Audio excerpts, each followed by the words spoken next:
Hi, I'm Emily Wilmson. Welcome to Full Circle here at the City of Fort Collins, and we're here today to talk about homelessness. I have with me today on my left Kristen Fritz with the Fort Collins Housing Authority. Welcome, Kristen. Hello, thank you. I have my right Vanessa Fenley with Homer 2020. Good to see you. And I have Beth Souter with the Department of Social Sustainability here at the city. Thanks. So before we get started into our very complicated topic today, would you guys each take a second and tell our audience a little bit about your organization and what you do? So I don't know who wants to start. How about start? Sure. Okay. So I'm with the Fort Collins Housing Authority, and we actually have quite a broad spectrum of both services and activities, and ranging from providing subsidies and being administrators of vouchers to the public for those low-income households. We are also our own real estate developer, property manager, owner of affordable housing. So we serve a number of low-income households in the community, ranging from homeless all the way up to 60% area median income. Okay, great. Thank you for that summary. How about, let's go to you, Vanessa. Sure. Well, Homer 2020, we're a community initiative, and it's really our vision to make homelessness rare, short-lived, and non-recurring. So we do that through convening different groups and trying to have the right conversations around what to do, what are the most efficient and effective ways that we can really reduce homelessness in our community. Okay, great. And Beth? Social sustainability, it's a relatively new department with the city. It's under the area of sustainability services, so we work really closely with economic, health, and environmental services. But basically what we do at a high level is we both program and fund programs or buildings such as some of the buildings that the Housing Authority provides, like the new one coming up here, the Permanent Supportive Housing Development. We work with people like Homer 2020 on initiatives like this, homelessness. And then we also help with policy development internally with City Council, and then also just through partnerships. We work with a lot of different internal departments, external agencies, other nonprofit agencies to help address social issues in our community. So this is a pretty complex issue, homelessness. So do you all meet on a regular basis? How do your organizations cross? You know, how often are you talking about these kinds of subjects? And who wants to take that? Well, it's a great question, and I think, you know, Red Tail Ponds, which is our new development to serve homelessness, is a perfect example of community partnership and how much we all had to work together. And that is a project that was 5 years in the making, came out of the Homer 2020 10-year plan to end homelessness, and was identified as the top priority in terms of implementation, at making that first step at actually addressing the need in the community.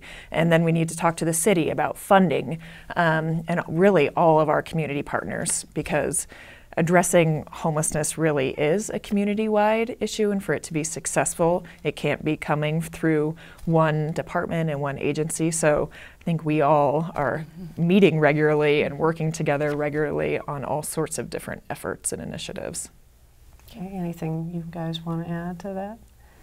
I think Kristen really summarized it well, and it really is just an ongoing conversation where we're always trying to balance each other's work so that we know that the data that Homer 2020 is able to be collected can be used by the Office of Social Sustainability or the Housing Authority to really understand what's happening in the community and how they can then bring their individual expertise and resources in order to really make an impact. Okay, so, and Beth, this is obviously, you know, we're not service providers in social sustainability, but obviously you guys are often a convener of these groups. And I mean, in the last year, last 6 months or so, what are some of the things that the city has done to? Well, around this topic in particular, in fact, we just had a meeting, I think, last week, and we have another one, a bigger planning meeting coming up. It's about a community conversation we're going to host in January, and Vanessa will talk a little bit more about that later, but we're working together very closely with the Housing Authority, Homer 2020, the Chamber of Commerce, the Bohemian Foundation, and several other agencies to make this community summit successful so that we can have a community conversation.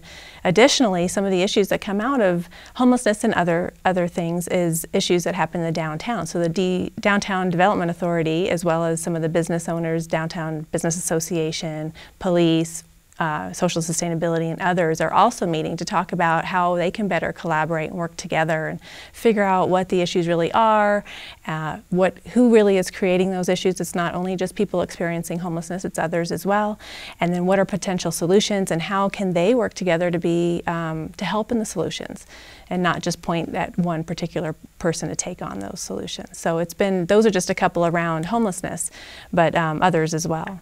And Kristen had just mentioned the permanent supportive housing, Red Tail Ponds. Tell us because the city is a funding agency on that. What is Red Tail Ponds? You mentioned it deals directly with the homeless population, and what do we mean by permanent supportive housing? Great questions. I'll start with the second question first. So permanent supportive housing is unique in that it is really a proven solution to ending homelessness, and it's considered a national best practice. We are certainly not the first people to be doing this. We're gladly not the first people to be doing this, but we really went all around the country to look at these models to see how they work. So what permanent supportive housing does is really a change away from transitional housing. It's the idea that providing someone housing really being the first step towards a solution, and then you provide services on site to those homeless individuals. And that really helps promote stability and independence. And that combination of housing and services in one place leads to all kinds of positive outcomes: reduced substance abuse, improved health, improved community connections.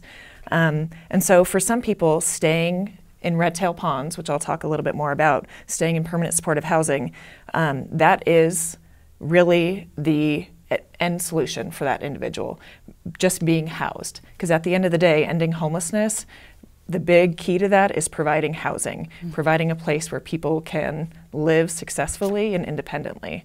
So Red Tail Ponds was modeled on many permanent supportive housing examples. So it is a 60-unit apartment building. 40 of those units are dedicated to homeless individuals with a disability. 15 of those will be homeless veterans, and then the other 25 will be those other homeless individuals. And then we have another 20 just affordable units that will serve up to 40 and 50% of the area median income. And then we have a tremendous amount of partnerships. So we have partners with the VA, the Veterans Administration, who will be making referrals to those homeless veterans and will be providing services to those veterans in the building. We also have a relationship with Touchstone Health Partners. They will be making referrals and also providing case management and services to residents. We have many other community partners who are excited to be providing services to the residents that will be living in the building.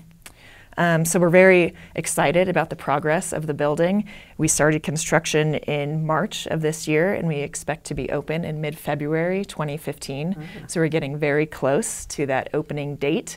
And it's a building that we really selected the site very intentionally. We used the Corporation for Supportive Housing's toolkit for site selection, and we actually had a team of about 15 people that included folks from the city's Economic Development Department, Howard 2020, different agencies, to really help make sure that the location was appropriate. And we're very excited to be so close to the South Transit Center and really be providing such a quality location for our residents. That's great. So is that just opening it up to the rest of you, this is the first project of its kind here in Fort Collins, correct? So how do we get more of these facilities built? Is there a need for more of them, and how do we do it? There is. I think the thing with permanent supportive housing, we know that homelessness impacts so many people, and it's really dedicated housing for individuals that without housing, they're not going to be successful in services, and without the services offered on site, they may not be successful in housing. So it's a really specific population. And we know that Red Tail Ponds is absolutely the right step in the direction, but we do still need more units that are permanent supportive housing that do really offer that stability that housing can offer and all of the support that comes along with the services. And so that's part of Homer 2020's job, is to facilitate those conversations and say, how do we cultivate these resources in order to make sure that we can serve our community in the way it needs to be? Okay. And the city, some of the funding for Red Tail Ponds came from the city's programs that we already have in place to help provide funding to needs such as that. And the city is looking at potentially adding a line in the new tax initiative coming up here in April, the Capital Community Improvements Program, I believe it's called now, to have a housing affordability capital fund, so additional way to get funding for needs such as this. It could be permanent supportive housing, it could be something else, looking what the needs are at that time. Okay, and again, the city has been providing funding to agencies such as Homeward 2020 and Fort Collins Housing Authority more than just the last couple of years, right? We're talking 10 years? Probably longer than that. It's probably, HUD and Community Development Block Grant, Affordable Housing Fund are some of the funds that our office uses to help fund some of those. We also fund service agencies such as, I believe we just started helping with the Murphy Center because they were really on their own for a while, as well as, gosh, now I can't think of them. I have a list I can look at. Since I'm fairly new to this, Catholic Charities, Colorado Health Network, Crossroads Safe House, Disabled Resource Services. So there's a number that we help, and then several other housing authority projects, such as the rehabilitation of Cunningham Corners, which is going to provide quite a few units of affordable housing. So there's a lot. Okay, great. So obviously, funding is one piece of the solution. Talk a little bit about the complexities of homelessness. And it's not an issue like a new project being built where there's a start and a finish and construction in between. It's one of those issues that's with us for a long time and might not ever be solved. I mean, what are your thoughts on that as a group? Well, I can start out. Okay, great. You're absolutely correct in that homelessness is incredibly complex. I think the reasons that people become homeless can vary from, having a disability or having some sort of medical condition that the cost may be too severe for them to keep their housing. We see a number of families that because they're broken up or because of a domestic violence situation, that can certainly cause someone to lose their housing. It just really runs the gamut. And so not only when we see all these different community partners kind of working on those issues that hopefully then will prevent people from becoming homeless if we can understand all of those causes, but once someone's homeless, then the issues that they face can really snowball, and you're starting to see issues with maintaining employment, with having access to transportation, with taking care of their medical needs and mental health, behavioral health treatment. And so it really does just warrant these conversations that pull in so many different partners, and it shows really just the critical nature of making sure that you have everybody at the table. Okay, great. Anything to add to that?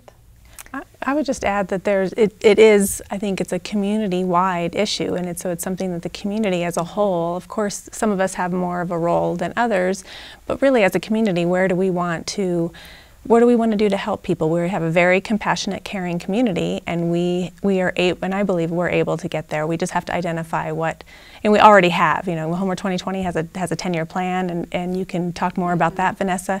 But some of these known, proven strategies that we know we can put an emphasis on to really help get to that rare, short-lived, and non-reoccurring, and then other things along the way while someone is homeless for a while maybe and still working, they may need to put their stuff somewhere during the day. So, we know the Murphy Center's lockers that they have are already full. So maybe the city, we're actively working with the Murphy Center right now to see if we can provide some more lockers that they can then help people so that we can move them toward the more permanent situation. So it's really across the spectrum. And I would add that continuing to work together and really look at what the best practices are out there.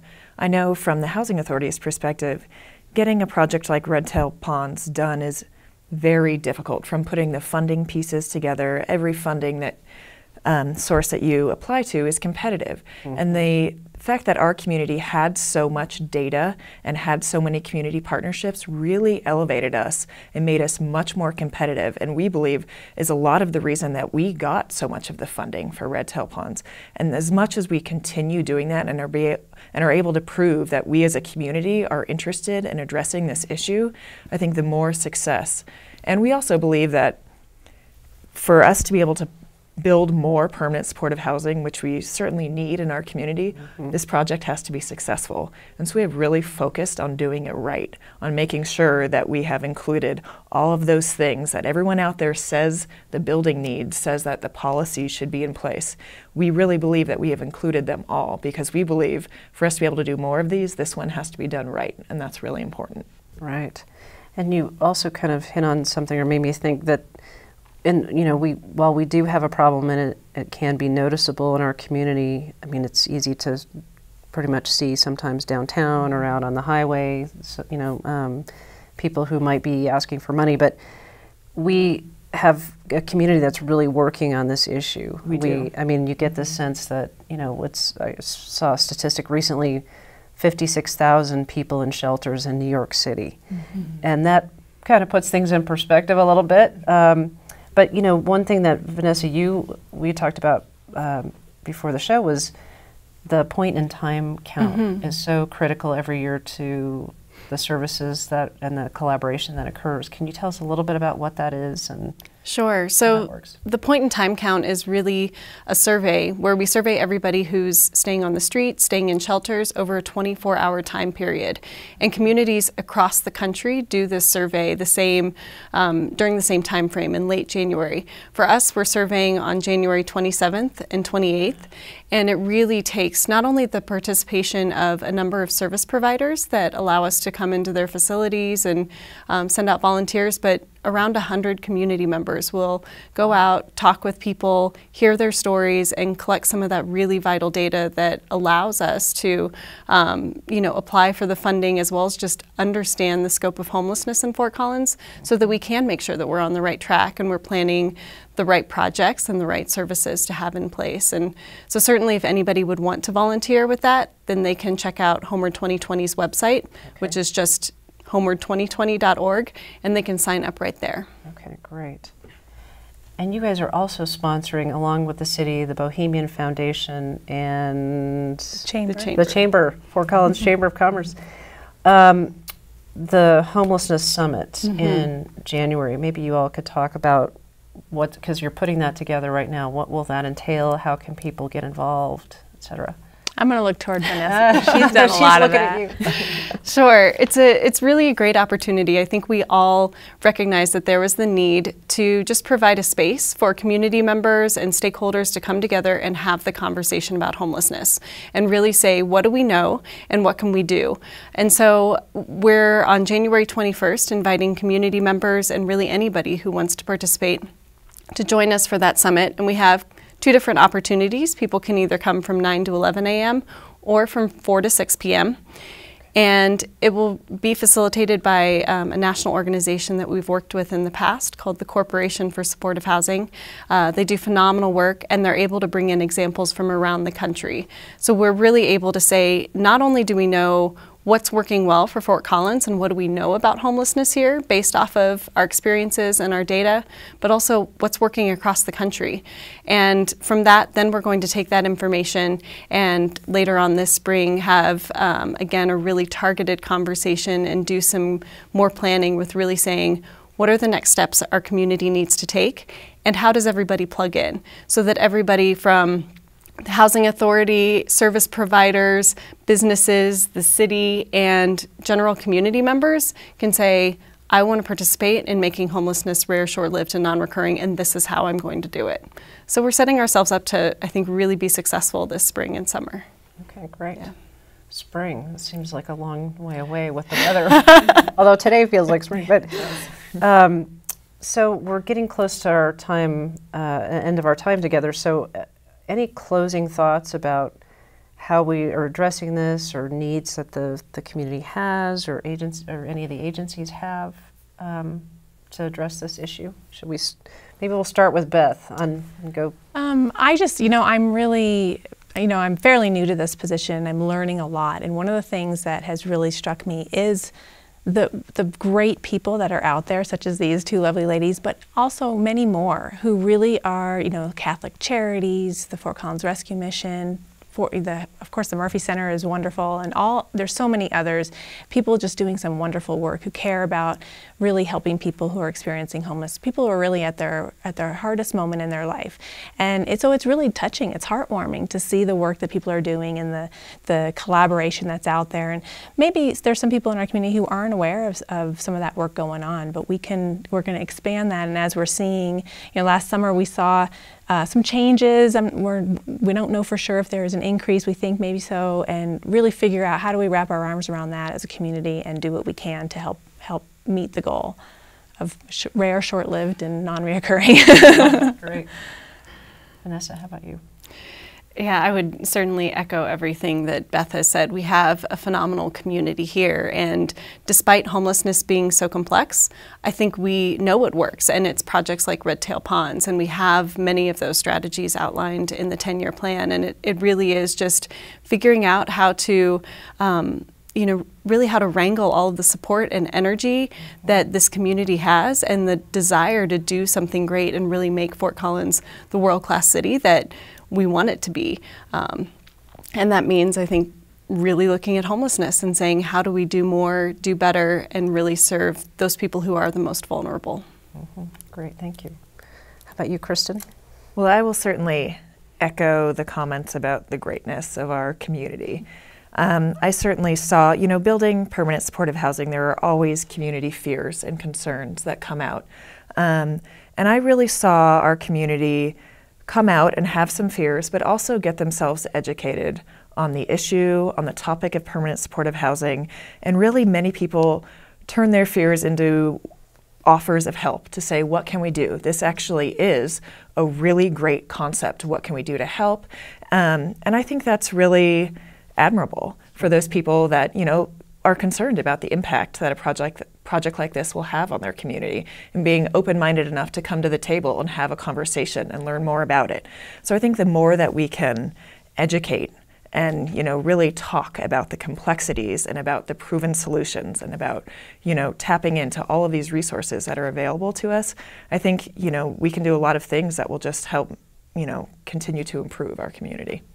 Great. And I'd like to thank you again for coming, and we'll see you next time on Full Circle.